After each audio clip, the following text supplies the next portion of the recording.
Hello, everyone. Welcome back.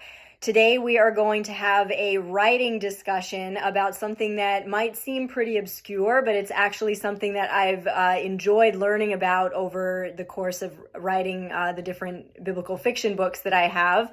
And this is nicknames. And what I'm going to talk about is actually very applicable to any kind of repetitive words or phrases that come up in novels. But I'm going to start before I go into Of Sheaves and Stars and where you see this in that novel. I'm going to start actually with a discussion that my husband and I had while we were watching a movie. And it was one of the superhero movies.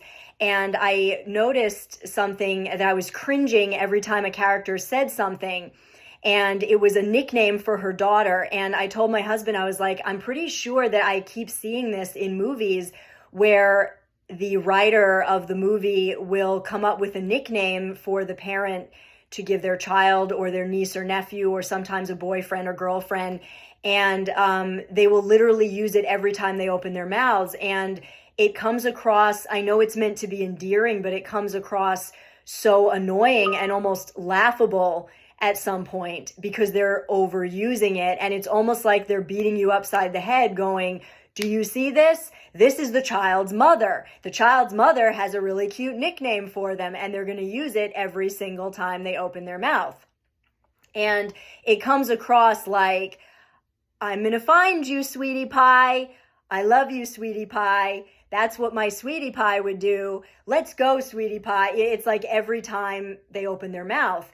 And after I started recognizing that, I looked back at my own writing and I realized that nicknames are something fun that I do in my novels. But I realized that if you're going to do something like that in your writing, you need to do it with intention. And this is pretty much the rule for anything in writing. All writing rules are meant to be broken, but only on purpose, only because you are treating it like an art form and you know what you're doing. Only when you experience the confines of the art form can you expand beyond it. And that's something that the writer Flannery O'Connor said. So basically, when it comes to repeated names or nicknames or words or phrases, what you have to keep in mind is the more you care about something or the more you think something is impactful or cute or endearing, the more you have to be careful with it, the more intentional you have to be about it. And so what you need to do is if you want to nickname a character or you want to use a phrase over and over, you need to consider the impact that you want that phrase to have. Don't just do it willy-nilly and put it everywhere. Consider the impact that you want it to have and then make sure that you only put it in places where it's going to have that impact. So for instance, in Of Sheaves and Stars, Joseph's brothers, I came up with a nickname, Doe Eyes, for the brothers to call him. And it basically is a shot of derision at his mother and the fact that, you know, he's the youngest and he's indulged and he's handsome and everyone's always talking about how handsome he is and how much he looks like his mom. And so they call him Doe Eyes. But it only happens twice in the entire novel, and I only put it in places in context where it would have the impact that I wanted it to have. I wanted the name Doe Eyes to convey the brothers' contempt for Joseph specifically as his mother's boy or as a very protected, overprotected boy. Like daddy's little boy, mommy's little boy. And so I put it in context where that would be served. The same thing happens in my previous novel, My Brother the King. And throughout those novels, Jonathan's brother actually comes up with the nickname Slingshot for David after he kills Goliath. And it's kind of at first meant to be a derogatory, mocking thing. Like, yeah, the boy who wouldn't use a sword, he had to use a slingshot. So Slingshot. But Jonathan picks it up and later on uses it as like a friendship thing, reminding David of his victory with Goliath. You know, where's your faith, Slingshot?